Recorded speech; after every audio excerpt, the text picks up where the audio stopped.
स्वर्गीय राजीव दीक्षित जी की एजुकेशन के बारे में इतना कन्फ्यूजन क्यों हो रहा है? इतना कन्फ्यूजन इसलिए हो रहा है क्योंकि कुछ लोग कुछ फेक न्यूज़ मंगर्स और कुछ इस प्रकार के लोग झूठ फैला रहे हैं। वो झूठ इसलिए फैला रहे हैं क्योंकि ये उनके इंटरेस्ट में है। जैसे एक मोटिवेशनल स्पीकर ने एक वीडियो बनाया, उसने यही बताया कि राजीव दीक्षित जी आईआईटी से पास आउट थे, एमटेक थे आईआईटी कानपुर से, जबकि ये इन्फॉर्मेशन बहुत बार डिस्कस हो चुकी है। उनको ये पता भी होगा अगर उन्होंने रिसर्च की होगी राजीव दीक्षित जी के बारे में कि उनके आईआईटी में कोई रिकॉर्ड्स नहीं मिले, तो वो वहाँ से पास आउट नहीं थे।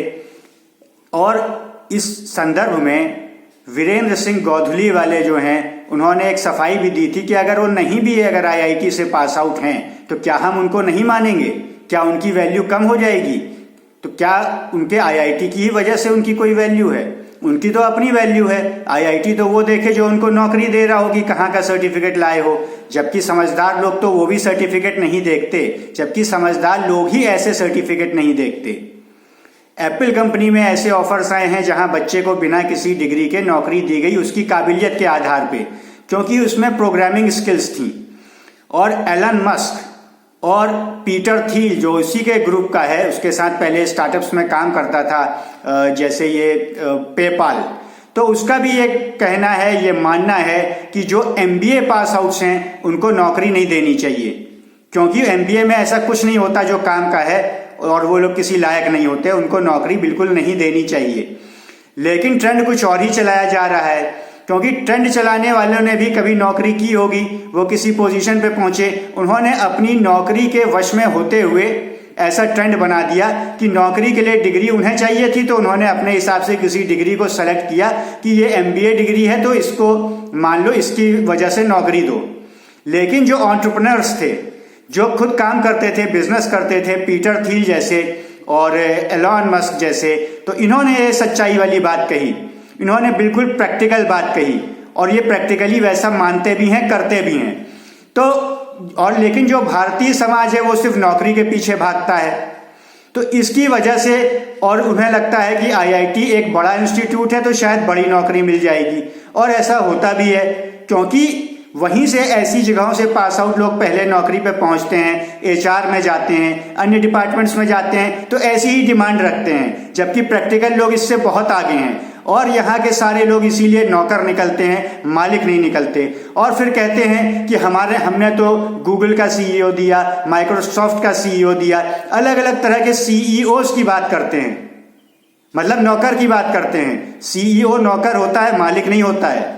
मालिक, अगर मालिक की बात करते तो गूगल के सीईओ की बात ना करते, तब फिर ये कहते कि गूगल का मालिक कौन है, तो सर्जी ब्रिन और लैरी पेज की बात करते। माइक्रोसॉफ्ट का मालिक कौन है, तो सत्य नडेला की बात ना करते, बिल गेट्स की बात करते। तो पता चलता कि मालिक क्या होता है, नौकर क्या होता है, तब असली औकात पता चलती कि सही क्या है, गलत क्या है। तो इसलिए जो आईआईटी वश हो गए वो आईआईटी वश चले गए। राजीव दीक्षित जी जैसे महान व्यक्तित्व के लिए किसी स्कूल के सर्टिफिकेट की आवश्यकता नहीं होती, और कुछ मूर्ख लोग उसके ही पीछे भागते हैं सिर्फ अपनी नौकरी के लालच में, एक नौकरी की ही मानसिकता रखते हुए। अरे नौकरी की मानसिकता भी वैसे भी पूरी की जा सकती है। विदेशों में कई जगहों पर ऐसा होता है, मोस्टली ऐसा होता है, आप अपनी काबिलियत दिखाएंगे, आपको अच्छी से अच्छी नौकरी मिलेगी, और उनसे ज्यादा अच्छी नौकरी मिलेगी जो किसी तरह का सर्टिफिकेट लेके आ रहे हैं, क्योंकि उन्होंने अपना काम सर्टिफिकेट के लिए किया था या डिग्री के लिए किया था, और काम करने वाले ने अपना काम करने के लिए किया था। और ये जो आपके साथ झूठ परोसा जाता है, या आपको तुष्ट करने के लिए कि आप राजीव दीक्षित जी की सच्ची बातें मानना चाहते हैं, तो ये आप सहन नहीं कर सकते कि उन्होंने एक झूठ बोला था अपनी डिग्री के बारे में, जबकि बहुत समझदारी दिखाते हुए वीरेंद्र सिंह ने बोला कि उन्होंने लोगों को अट्रैक्ट करने के लिए पहले एक बार अपने पास लोगों को लाएंगे, तब लोग बात को सुनेंगे, समझेंगे, तभी तो सुधरेंगे। जब सुनेंगे ही नहीं तो सुधरेंगे कैसे? अब वो सुनना चाहते नहीं बिना आईआईटी का बहाना किए, तो इसलिए उन्होंने उनको वैसी ही बात बता दी कि मैं वहां से पास आउट हूं। तो इसमें कोई गलत नहीं है, इसमें उन लोगों का बहुत भला किया, जबकि वो लोग ही मूर्ख हैं जो आईआईटी के पीछे भाग रहे थे। वो सीधे अपनी बात कहते तो सुनते नहीं।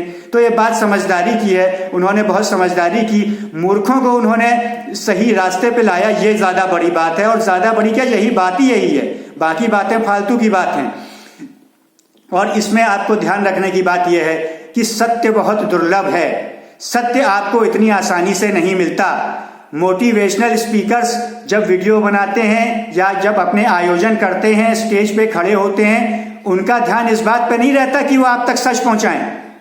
उनका ध्यान इस बात पे रहता है कि वो आपसे ऐसी कौन सी बात कहें कि आप उनके फैन बन जाएं। वो अपना इंटरेस्ट देखते हैं, आपका इंटरेस्ट नहीं देखते। सत्य बहुत दुर्लभ है, इसलिए आपको यह ध्यान रखना होगा कि आप किसको फॉलो कर रहे हैं, कहां से आपको बिल्कुल सत्य मिलेगा, क्योंकि आप सत्य में जीते हैं, आप झूठ में नहीं जीते। आप कोई झूठे बीइंग नहीं है, आप रियल बीइंग हैं, आप वास्तव में हैं इस दुनिया में, वास्तविक चीजों को ही जिएंगे, वास्तविक घटनाएं ही आपके साथ घटेंगी। अगर आप झूठ आपको परोसा जाएगा, वो झूठ एक्चुअल तो है नहीं, तो आप एक्चुअल में आप जी नहीं पाएंगे, एक्चुअल में आपके साथ धोखा होगा, एक्चुअल में आपको हानि होगी। इसलिए ऐसे मोटिवेशनल स्पीकर्स को तो आपको ब्लॉक करना चाहिए जो झूठ फैलाते हैं। सबसे बड़ी गलती यह है कि इतना गलत समाज में कैसे हो रहा है, वो इसीलिए हो रहा है क्योंकि आप झूठे चैनल्स को सुनते हैं, आप ही उनको बार बार सुनते हैं, फिर कहते हैं वो झूठ बोल रहा है, वो फेक न्यूज फैला रहा है। क्यों ना फैलाए, आप उस चीज को तो सुनना चाहते हो, वही तो आप सुन रहे हो, इसीलिए वो झूठ फैला रहा है। तो इसमें उसकी कोई काबिलियत नहीं है कि वो आपके अंदर झूठ प्लांट कर पाता है, वो आपके अंदर झूठी बातें